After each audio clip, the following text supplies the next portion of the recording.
Mister Ratan Tata एक नाम जो भारत की आन बान शान और बिजनेस का भगवान है। बाकी बिजनेसमैन ने बिजनेस किया खुद के लिए, लेकिन रतन टाटा ने बिजनेस किया भारत देश की उन्नति के लिए। उन्होंने अपने एक स्पीच में क्या कहा, आप कुछ सुन लीजिए।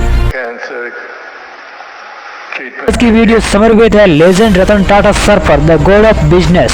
रतन टाटा ग्रुप के चेयरमैन बने 1991 में, जब रतन टाटा ग्रुप के पास टोटल 95 कंपनियां थी और हर कंपनी अलग अलग सेक्टर में काम कर रही थी। इनमें से कोई एकता नहीं थी, सब अपनी अपनी धुन में चल रही थी और कोई सेटल अथॉरिटी नहीं थी और पूरा फोकस इंडियन मार्केट पे था ही नहीं, बाहर कोई ध्यान ही नहीं दे रहा था। ग्रुप का रेवेन्यू मात्र 14,000 करोड़ रुपए ही था और मार्केट का कैपिटलाइजेशन मात्र 30,000 करोड़। फिर रतन टाटा जी 1991 में एंड हुए और 2012 में रिटायर हुए। तब तक वो क्या कर चुके थे सुनिए इस वीडियो में। टाटा ग्रुप की छोटी छोटी कंपनियों को अपनी मनमानी कर रही थी, उन सबको एक करके स्टेबल किया। तो उनका फोकस इंडियन मार्केट पे था और टाटा सर ने फॉरेन मार्केट पर फोकस किया और आज टाटा ग्रुप का रेवेन्यू 60% विदेशों से आता है। टाटा ग्रुप ब्रिटेन का सबसे बड़ा एम्प्लॉयर है। ये वो देश है जिसने कभी भारत पे राज किया था, वहाँ पे हम राज कर रहे थे। वहाँ विदेशों में नौकरियां हम देते हैं सिर्फ और सिर्फ रतन टाटा की सर की वजह से। ब्रिटेन के बड़े बड़े ब्रांड, चाहे वो टेटली हो, चाहे वो जैगुआर हो, लैंड रोवर हो, चाहे कोरस हो, इन सबको खरीद लिया। देश की दूसरी सबसे बड़ी कंपनी TCS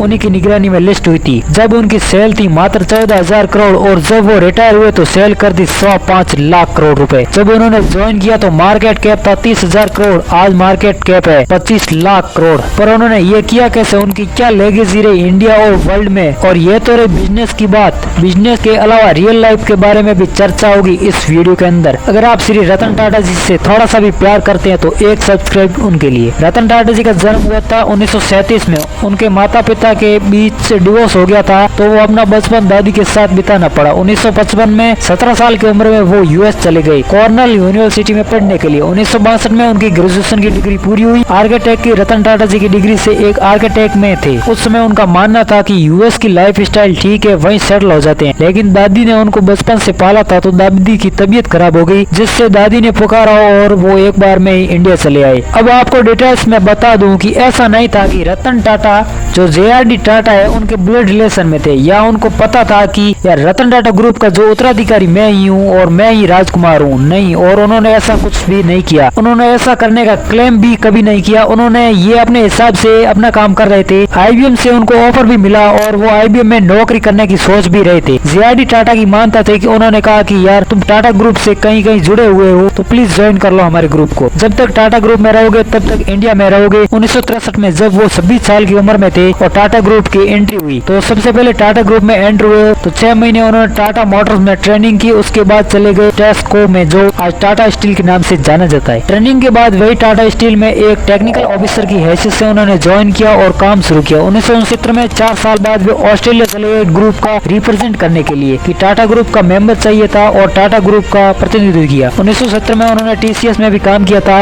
1971 में उन्होंने नेल्को का डायरेक्टर बनाया गया। नेल्को एकमात्र लॉस मेकिंग कंपनीज थी और उम्मीद छोड़ दी थी कि इसमें कुछ और भी हो सकता है, पर रतन टाटा जी ने उसके साथ भी ट्रांसफॉर्म किया और कंपनी को बदल दिया और वहाँ JRD को देखा यार इस लड़के में कुछ तो बात है। नेल्को की सफलता के बाद 1971 में टाटा सन्स जो कि उस प्राइमरी कंपनी है उसमें इनको डायरेक्टर बनाया गया। 1975 में उनको हॉट बिजनेस स्कूल में मैनेजमेंट का प्रोग्राम किया। 1981 में बने टाटा ग्रुप के डायरेक्टर और वहाँ पे उन्होंने क्या किया, टाटा ग्रुप का जो थिंक टैंक है और वो प्लान करता है कि अब किस सेक्टर में आना है और आगे क्या करना है और उनको हाईटेक बिजनेस में घुसना था। ये इन्होंने नींव रखी थी कि 1981 में 1983 में इन्होंने लॉन्च किया था टाटा सोल्ट जो देश का सबसे पहला नमक था, जो देश के इस लाल ने लॉन्च किया था। 1986 में एयर इंडिया के चेयरमैन बने कुछ समय के लिए और फाइनली 25 मार्च 1991 को ये टाटा ग्रुप के अधिकृत रूप से चेयरमैन बन गए। और सन 2000 तक टाटा ग्रुप सिर्फ भारत ही नहीं लेकिन सन 2000 के बाद विदेशों में भी टाटा ग्रुप की एंट्री हुई और कई ब्रांड्स खरीद लिए, जैसे कि टेटली एक चाय कंपनी थी उस समय की जो काफी ज्यादा फेमस थी। उसके बाद लॉन्च किया टाटा स्काई जिससे आज हमारे घर में टीवी चलते हैं। और उसके बाद एक और विदेशी कंपनी जैगुआर को खरीद लिया, लैंड रोवर को खरीदा